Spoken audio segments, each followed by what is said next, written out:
Olá, meu aluno, minha aluna de todo o Brasil. Meu nome é professor Adeildo Júnior. Nós vamos começar agora mais um curso a fim de oferecer a você o perfil de mais uma banca importante, realizadora de concursos importantes no Brasil inteiro. Trata-se da Fundação Carlos Chagas. Só um lembrete de como vai funcionar o nosso curso. Você tem aí um material para acompanhar as aulas. Você deve fazer o download do material, você deve responder as questões previamente, a fim de confrontar a sua análise com a minha análise, ok? E a partir desse confrontamento, nós vamos chegar a conclusões, certo? E se as dúvidas naturalmente forem aparecendo, você envia um e-mail para mim e daqui a pouco eu coloco o e-mail aqui na tela, eu tiro sua dúvida, a gente conversa um pouco e, enfim, esclarece qualquer tipo de informação. Beleza? Então, sem mais delongas, pegue o material aí, por favor, ok? E acompanhe a leitura já do primeiro texto, do texto número 1, ok? Vamos ao material, vamos lá. Texto número 1, ok? Um texto adaptado para uma prova, para a prova organizada pelo SES, pela Fundação Carlos Chagas. Vamos lá, texto 1, acompanhe a leitura. Na margem esquerda do rio Amazonas, entre Manaus e Itacoatiara, foram encontrados vestígios de inúmeros sítios indígenas pré-históricos.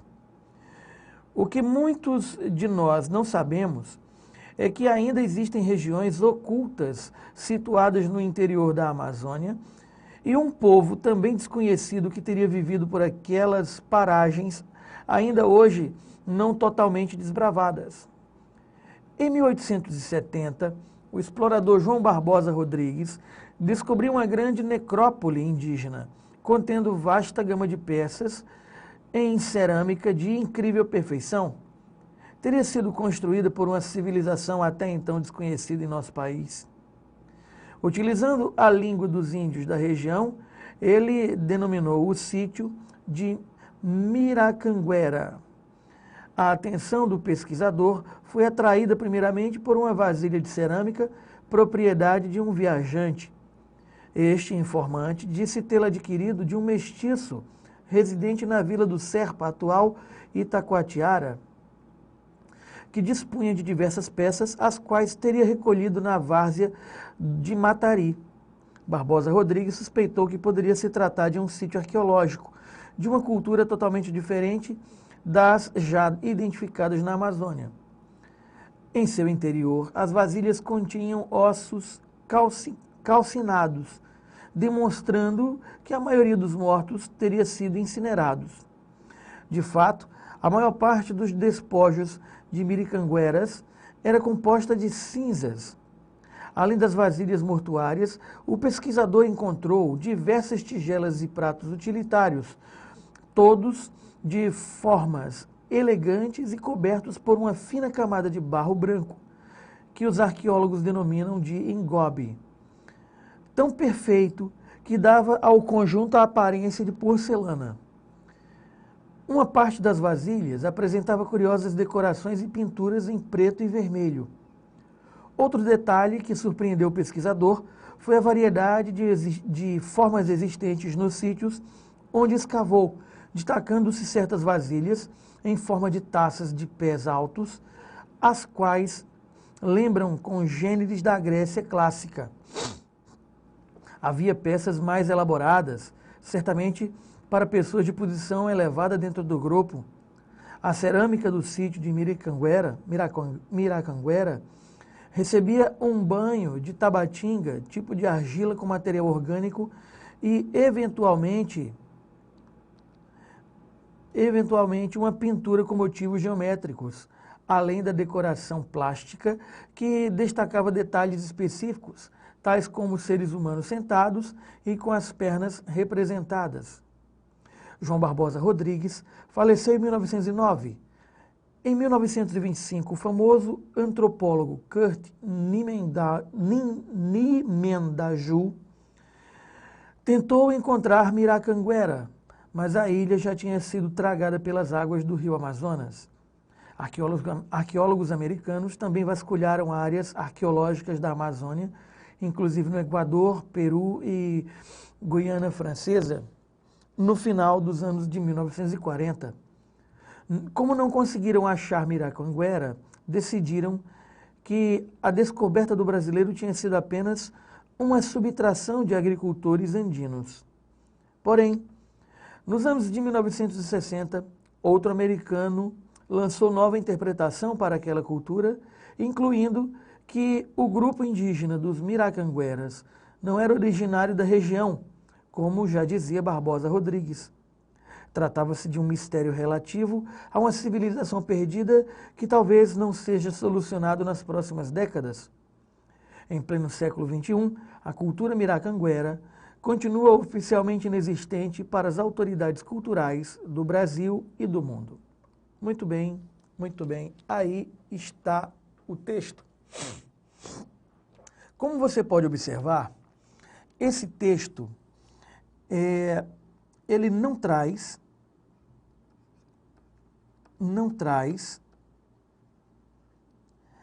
a opinião do autor. Então, se não traz a opinião do autor, também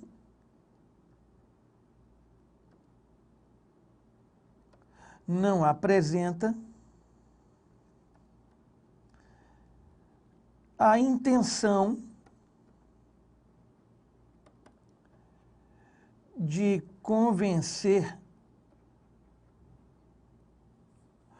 o leitor. E o que ele traz? O texto traz informações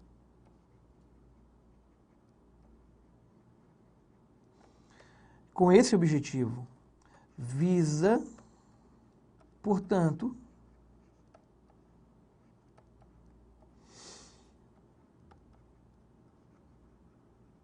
informar o leitor. Então, por essas características, a gente coloca esse texto dentro da tipologia expositiva.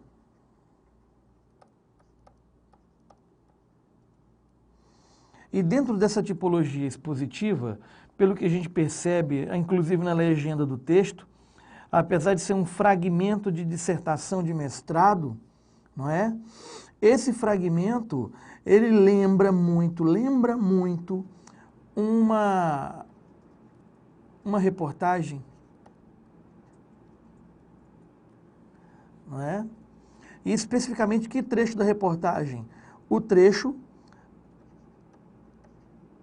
informativo. Ok? O trecho informativo. Então, nesse momento, nós temos uma tipologia textual clara e um gênero textual claro. Agora, dentro desse texto, ocorreram alguns apoios. Por exemplo, em alguns momentos, houve a narração de fatos. Em outros momentos, houve a descrição de objetos, entendendo que esses aqui foram textos de apoio. Beleza? Textos de apoio. Então, o texto é predominantemente expositivo. Então, em cima disso, temos aí a primeira questão, não é? A primeira questão que traz o enunciado. De acordo com o texto, olhe, de acordo com o texto. Esse é um tipo de comando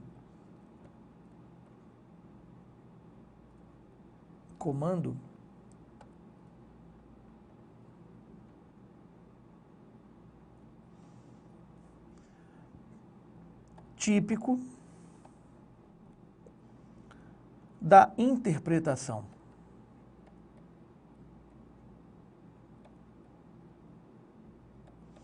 Não é? Ou seja, vão ser ditas coisas e a gente vai confrontar o que vai ser dito com o que o texto diz. Nesse confrontamento, nós vamos encontrar aquilo que é válido. Isto é, aquilo que foi dito e encontra no texto. O texto, nesse momento, funciona como uma espécie de suporte para as informações. Ok? Então, analisando o primeiro item, o fato de se ter perdido o contato com os índios Miracanguera não diminui sua importância para o desenvolvimento da arte cerâmica entre os povos da região amazônica. Observe, a opção coloca uma situação em que se estabelece uma relação que determina que essa cerâmica encontrada, ela serve de suporte para o desenvolvimento e a evolução da cerâmica produzida na região. Essa relação de sentido não foi estabelecida no texto. Não há nada que permita essa interpretação. Isso aqui vai além do que o texto permite concluir. Então, se vai além do que o texto permite concluir, nós temos aqui um erro chamado de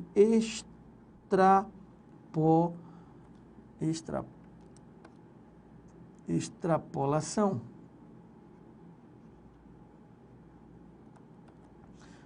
E lembrando, a extrapolação consiste em ir além do que o texto diz, ou ainda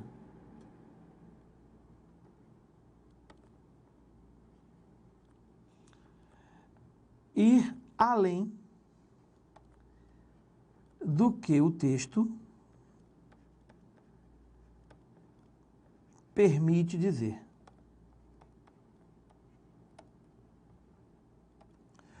Beleza? Então, descartada a letra A. A letra B.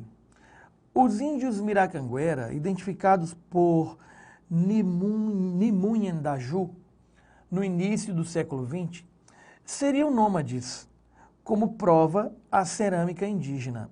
Muito bem. A cerâmica indígena ali apresentada, com as informações colhidas no texto, não são suficientes para definir determinantemente que esses índios seriam nômades naquele contexto. E tem mais. Veja, os índios Miracanguera, identificados por Nimunhendaju, no início do século XX, seriam nômades, como prova a cerâmica indígena procedente desse povo, encontrada às margens do rio Amazonas, na ilha que lhes empresta o nome. Não é? Temos vários dados aqui que a gente pode confrontar com o texto.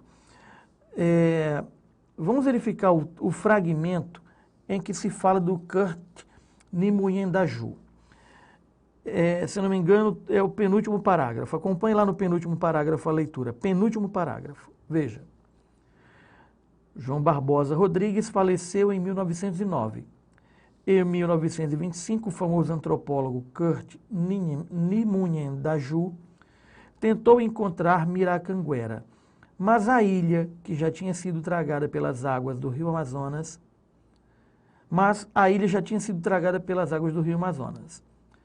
Arqueólogos americanos também vasculharam áreas arqueológicas da Amazônia, inclusive no Equador, Peru e Guiana Francesa, no final dos anos de 1940. Como não conseguiram achar Miracanguera, decidiram que a descoberta do brasileiro teria sido apenas uma subtração de agricultores andinos. Então, não foram ditas algumas coisas. Por exemplo, os índios Miracanguera, identificados por Nimunhendaju, primeiro, não foi ele que identificou esses índios. Quem identificou os índios foi o João Barbosa Rodrigues. Segundo,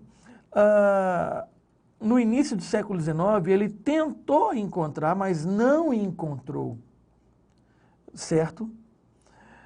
Procedente desse povo, encontrado às margens do rio Amazonas, na ilha que eles emprestam o nome. Então, tem vários dados que são dados de outros referenciais associados a este arqueólogo. ok? A este antropólogo, perdão. Então, nesse momento, a gente percebe vários tipos de distorções da informação do texto, de certa maneira, constituindo extrapolações. A gente já sabe o que aqui é uma extrapolação. E um outro tipo de erro novo que surge aqui, chamado contradição.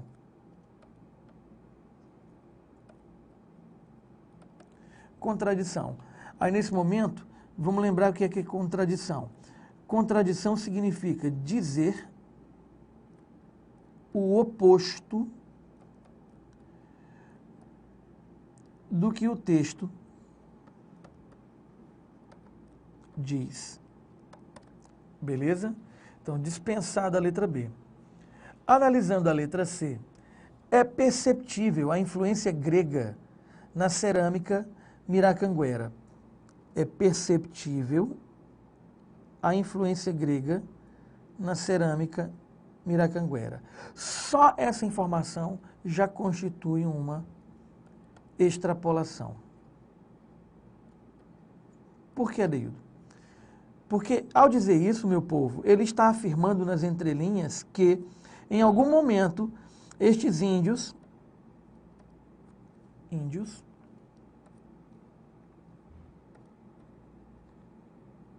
tiveram contato com o povo grego.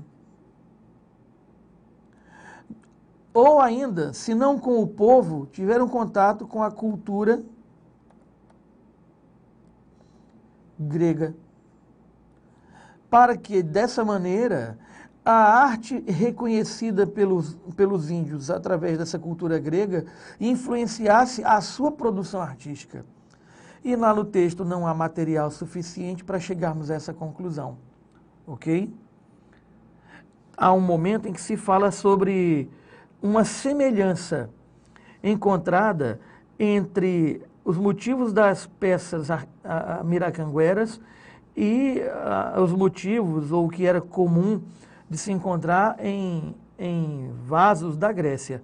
Eu quero que você leia comigo o segundo, deixa-me ver aqui, o terceiro parágrafo. O terceiro parágrafo eu quero que você leia comigo, de baixo para cima no terceiro parágrafo, 1, 2, 3, 4, na quinta linha. Veja. Outro detalhe que surpreendeu o pesquisador foi a variedade de formas existentes nos sítios onde escavou, destacando-se certas vasilhas em formas de taças de pés altos, as quais lembram congêneres da Grécia clássica. Lembram, não há essa relação estabelecida de influência, de derivação de uma cultura sobre a outra. E para piorar, vamos ler o restante, veja. É perceptível a influência grega na cerâmica de Miracanguera, o que não impediu que ainda hoje seja considerado uma derivação da arte praticada por agricultores andinos. Também foi dito que essa arte praticada por agricultores andinos é uma suposição feita por alguns arqueólogos e antropólogos norte-americanos, certo? Por serem nômades, teriam descido a planície amazônica. Então, tudo isso aqui constitui reforço da extrapolação, dispensada a letra C. Aí ficamos com duas opções, D e E. Não é? Letra D, peças de cerâmica indígena encontradas junto ao rio Amazonas, no sítio que posteriormente se denominou Miracanguera, indicam que ali teria se desenvolvido uma cultura diversa das hoje existentes na região, ora desaparecida. Tudo indica que é a letra D a nossa resposta, mas vamos confirmar. A decisão arbitrária de que os miracangueras não guardavam originalidade enquanto povo parte do fato de que a sua cultura não demonstra traços distintivos em relação aos povos que habitavam regiões como Guiana e Equador. Aqui nós temos um erro clássico, a contradição.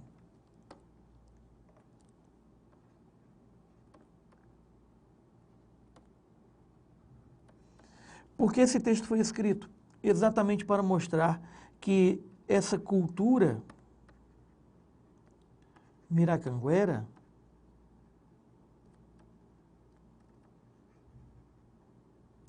era totalmente dispersa, era o ponto fora da curva das culturas típicas da região. Então aqui a gente tem um conjunto cultural comum e os miracangueras constituem o ponto fora dessa cultura comum, inclusive confirmada pela arte produzida, tanto nos temas, quanto nas formas e na maneira de fabricação das peças. Então, esses fatores colocam a cultura e os índios Miracanguera em posição de destaque aqui, olha, a decisão arbitrária de que os Miracangueras não guardavam originalidade enquanto povo, parte do fato de que sua cultura não demonstra traços distintivos em relação aos dos povos que habitavam regiões como Guiana e Equador. E a referência não é nem Guiana e Equador, a referência era Amazonas. Amazônia, aliás. Portanto, errado o item E e confirmada a nossa resposta na letra D de dado. Peças de cerâmica indígena encontradas junto ao rio Amazonas, no sítio que posteriormente se denominou Miracanguera, indicam que ali teria se desenvolvido uma cultura diversa das hoje existentes na região, ora desaparecida. Aí vai uma dica também, pessoal. Veja só, se você observar bem o que diz a letra E e o que diz a letra D, elas trazem informações contraditórias. Porque uma evidencia o aspecto distintivo, a outra nega o aspecto distintivo. Então, se elas são contraditórias, o que a lógica nos ensina? A lógica nos ensina que, entre duas opções que se opõem, se uma estiver certa, a outra automaticamente estará errada. Certo? Então, nesse momento, eu até esqueço a análise das outras opções e me concentro nessas duas. Porque uma vez que uma está errada, a outra automaticamente, pela questão da lógica, se manifesta como correta. Então, isso é uma dica, inclusive, dica de chute, meu amigo. Vai chutar? Vou. Beleza. Então, analise situações como essas. Duas opções que se opõem, uma das duas é a correta, dispense as demais. Beleza? Vamos verificar a próxima questão. Muito bem, preste atenção. A Carlos Chagas, ela trabalha muito com o aspecto gramatical em suas estruturas de prova. A segunda questão já manifesta isso daí. Veja, encontra-se o mesmo tipo de complemento, que o sublinhado no segmento. Arqueólogos americanos também vasculharam áreas arqueológicas da Amazônia. Então, observe esse verbo, vasculharam. Quem vasculha? Vasculhar. Vasculha algo. Nesse momento, o verbo vasculhar, ele solicita um complemento, vamos mudar aqui a cor rapidamente, ele solicita um complemento, e esse complemento se liga ao verbo sem auxílio de preposição. Então, a ligação entre o verbo e o complemento é direta.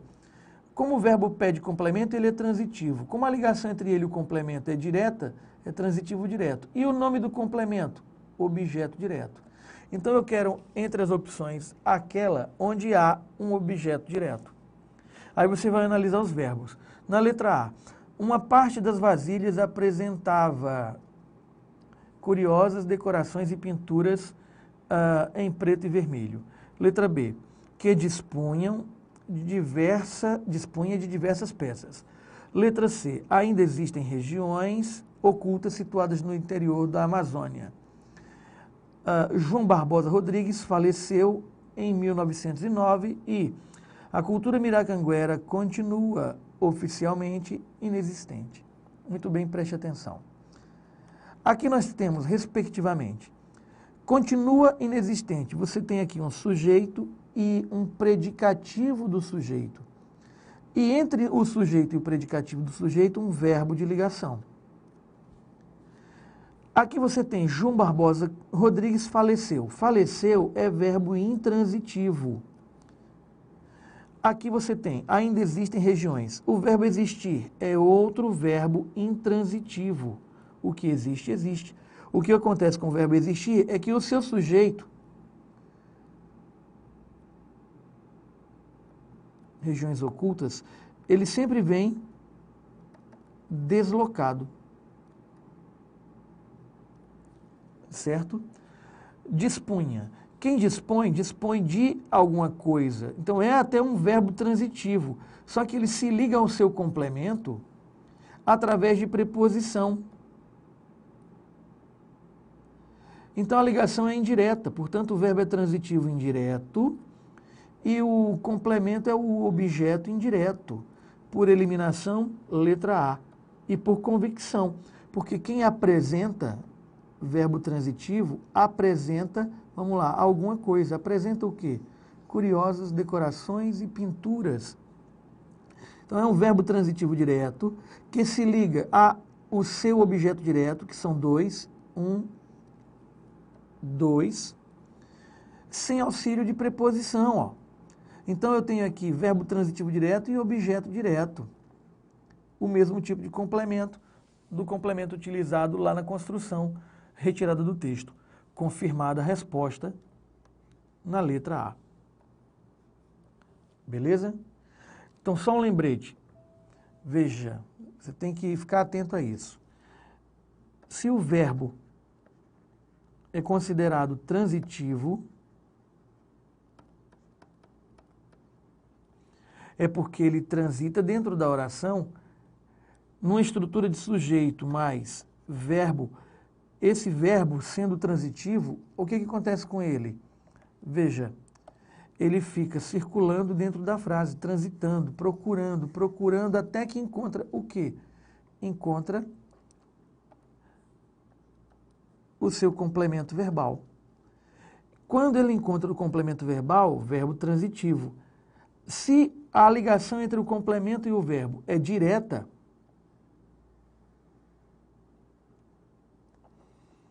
chamamos o verbo de transitivo direto. Agora, quando a ligação entre o verbo e o complemento se dá por meio de preposição solicitada pelo verbo, aí nós chamamos esse verbo de transitivo indireto. Beleza? E também convém lembrar que o verbo considerado intransitivo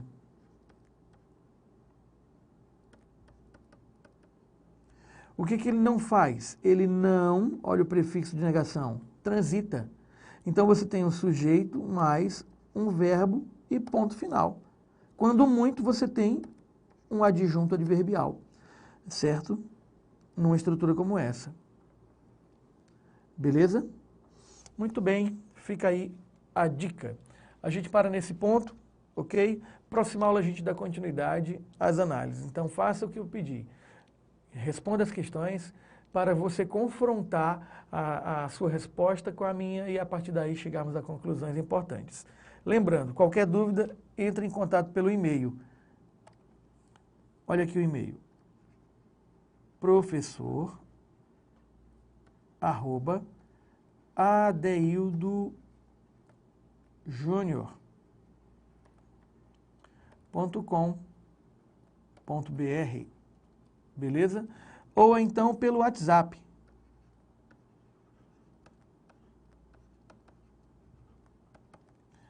(98 98197 8782). Beleza? Que eu tiro sua dúvida e a gente bate um bom papo. Aquele abraço e até a próxima aula.